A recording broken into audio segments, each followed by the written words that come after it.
নমস্কার, স্যান্দন টিভির পর্দায় আপনাদের সকলকে স্বাগত। সাথে আছি আমি দীপান্বিতা। চোখ রাখবো এখনকার মতো প্রাইম নিউজে। 2024 লোকসভা নির্বাচনের লক্ষ্যে প্রথম পর্যায়ে 195 জনের প্রার্থী তালিকা ঘোষণা করলেন ভারতীয় জনতা পার্টি। বারাণসী থেকে প্রার্থী হয়েছেন প্রধানমন্ত্রী নরেন্দ্র মোদী।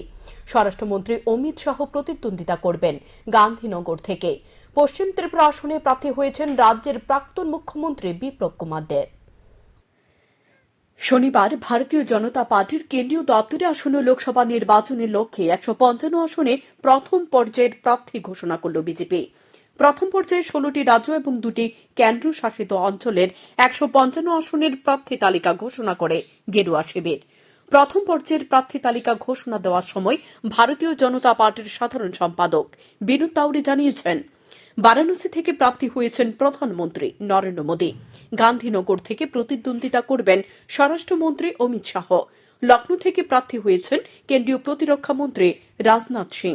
প্রথম পর্যায়ের প্রার্থী তালিকায় রয়েছেন 34 জন কেন্দ্রীয় মন্ত্রী এবং কেন্দ্রীয় প্রতিমন্ত্রী। তালিকায় রয়েছেন 2 জন প্রাক্তন মুখ্যমন্ত্রী। এর মধ্যে রাজ্যের প্রাক্তন মুখ্যমন্ত্রী বিপ্লব কুমার দেব প্রার্থী হয়েছেন পশ্চিম ত্রিপুরা আসনে। ভারতীয় জনতা পার্টির হেভিওয়েটদের মধ্যে রয়েছেন কেন্দ্রীয় আইনমন্ত্রী কিরণ রিজিজু। তিনি প্রার্থী হয়েছেন পশ্চিম অরুণাচল থেকে। ডিব্রুগড় থেকে প্রতিদ্বন্দ্বিতা করবেন সর্বানন্দ সোনোয়াল। উত্তর পূর্ব দিল্লি থেকে প্রার্থী হয়েছেন মনোজ তেওয়ারি। এছাড়া প্রথম পর্যায়ের প্রার্থী তালিকায় নাম রয়েছে জ্যোতিরাদিত্য সিন্ধিয়া, শিবরাজ সিং চৌহান, ওম বিড়লা, স্মৃতি ইরানি, লকেট চ্যাটার্জি ইত্যাদি। বিজেপির সাধারণ সম্পাদক বিনোদ তাওয়ারি জানিয়েছেন, প্রথম পর্যায়ের এই প্রার্থী তালিকায় রয়েছে 28 জন মাতৃশক্তির নাম, রয়েছে 47 জন যুব ব্রিগেড। ওবিসি প্রার্থীর সংখ্যা হচ্ছে 57 জন।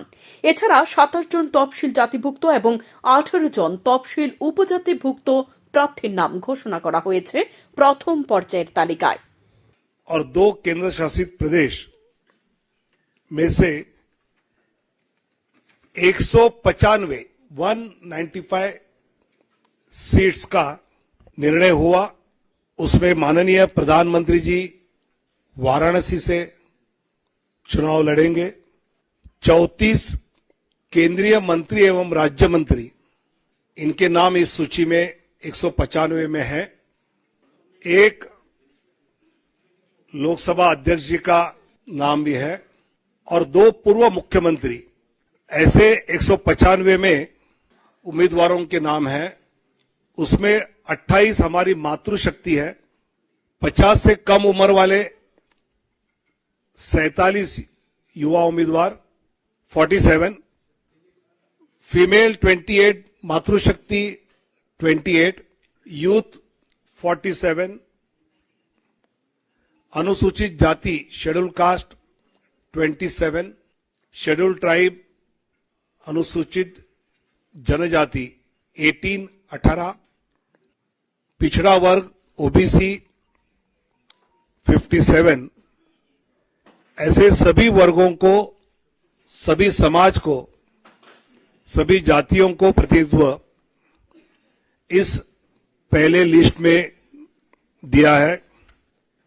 वाराणसी से माननीय प्रधानमंत्री जी नरेंद्र मोदी जी, अंडमान निकोबार विष्णु पड़ा रे, अरुणाचल प्रदेश किरण रिजिजू, अरुणाचल वेस्ट डिब्रूगढ़ सर्वानंद सोनोवाल, गांधीनगर माननीय अमित शाह जी, गुना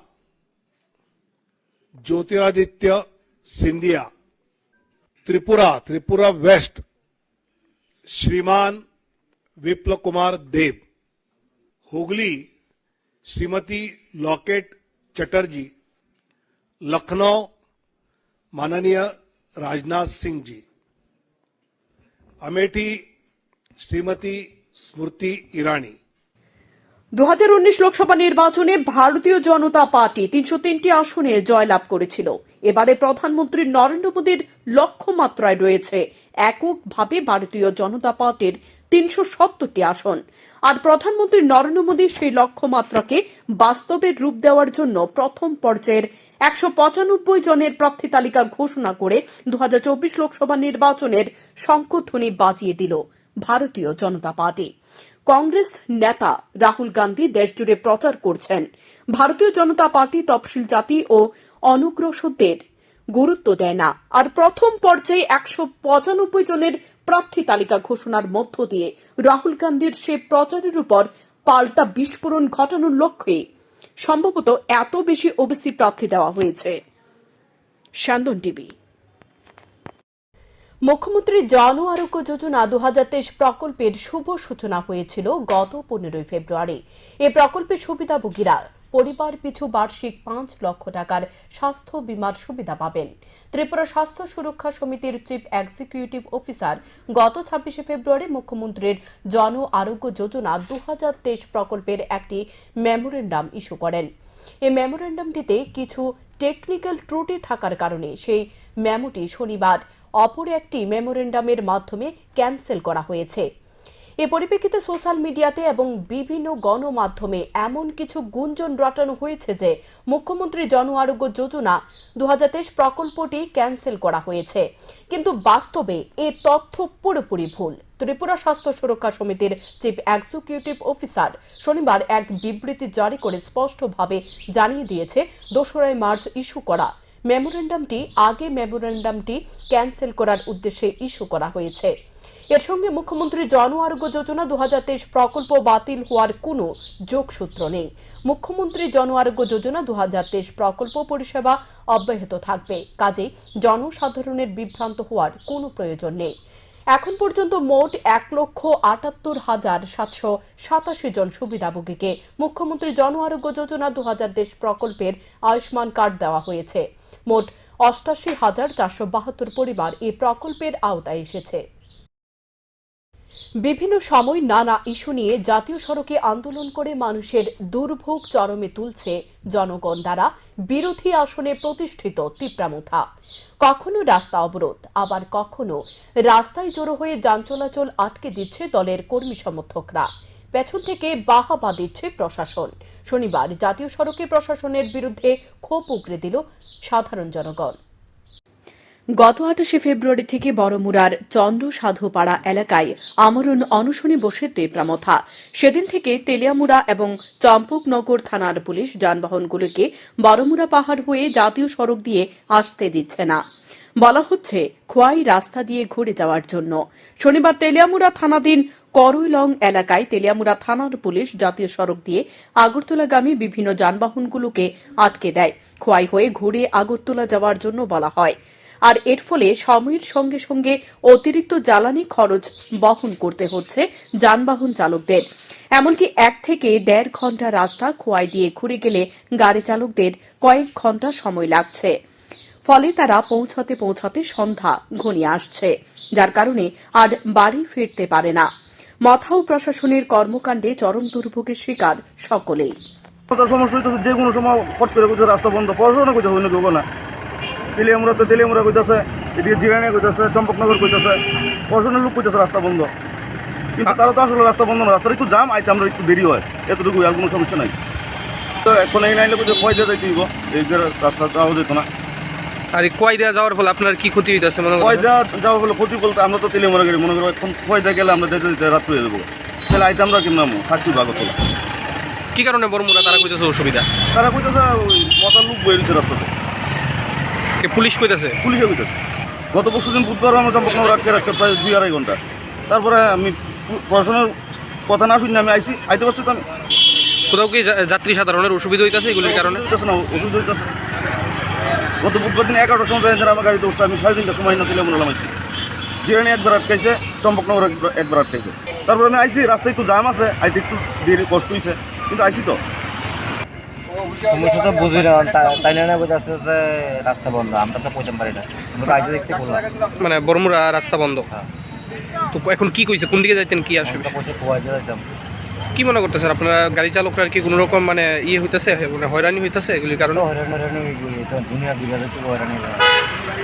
কি কারণে রাস্তা বন্ধ বড়মুড়া জানেন না? কিছু জানেন না? তবে এই ধরনের চরম দুর্ভোগ শিকার হওয়ায় মানুষ এত তিতি বিরক্ত হয়ে পড়েছে, এ ধরনের তালবাহানা বন্ধ করে জাতীয় সড়ক দিয়ে চলাচলের সুযোগ করে দেওয়ার প্রশাসনের কাছে দাবি জানায় সাধারণ মানুষ। কারণ এভাবে পথ অবরোধ কিংবা আন্দোলন করে জনগণের সমস্যা বাড়ে, এমনটাই অভিমত পথচারীদের। শ্যামদুন টিভি। মানসিক ভারসাম্যহীন এক ব্যক্তির বাড়ি জবরদখলের চেষ্টায় প্রতিবেশী এক যুবক। ঘটনা সোনামুড়া মহকুমার রবীন্দ্রনগরের ৬ নম্বর ওয়ার্ডে। সোনামুড়া মহকুমার রবীন্দ্রনগরের ৬ নম্বর ওয়ার্ডের বাসিন্দা অমরকুড়ির বসত বাড়ির উপর দিয়ে যাতায়াত করার জন্য রাস্তা তৈরি করে প্রতিবেশী সন্তোষ করের ছেলে তাপস কর। অমরকুড়ির বসত বাড়ির উপর দিয়ে কেন রাস্তা তৈরি করা হয়েছে, প্রতিবেশী যুবক তাপস করকে এ প্রশ্ন করায় তাপস কর এবং তার পরিবারের লোকজনরা বেধড়ক মারধর করে অমরকুড়ির স্ত্রীকে। অভিযোগ, তাপস কর অমরকুড়ির পরিবারের লোকজনদেরকেও শারীরিকভাবে নিগৃহীত করে। আমি কইছি রাস্তাটা করছে কেডা, এই কথার লাগে আমারে দৌড়াই আইয়ে তাফিসে ফিডা আরম্ভ লইছে।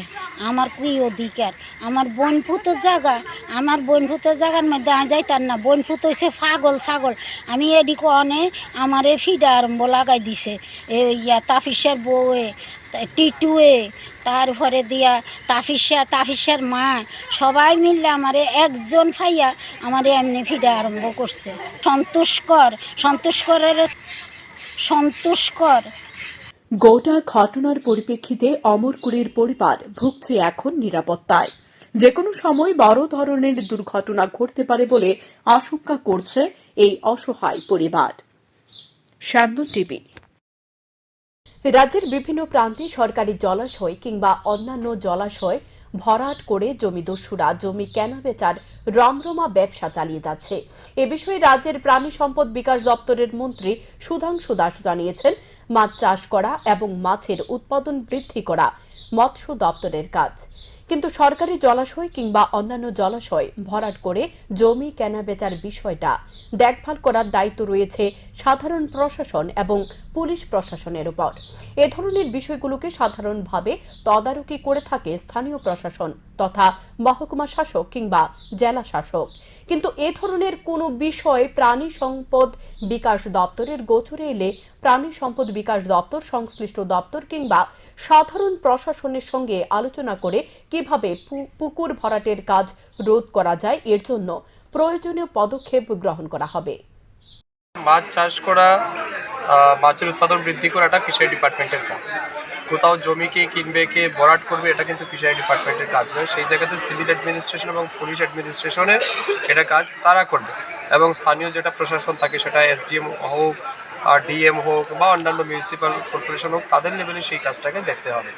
আপনি যেটা বলেছেন, যদি এরকম কোনো বিষয় থেকে থাকে আমাদের নজরে আসে, আমরা ফিশারি ডিপার্টমেন্টের পক্ষ থেকে নিশ্চয়ই ইনিশিয়েটিভ নেব যাতে জলাশয় কম করা না হয়, এবং আমরা কনসার্ন ডিপার্টমেন্টের সাথে আলোচনা করে বা সিভিল অ্যাডমিনিস্ট্রেশনের সাথে কথা বলে যাতে পুকুর ভরাটের কাজ রোধ করা যায় তার জন্য যথাযথ ব্যবস্থা গ্রহণ করব।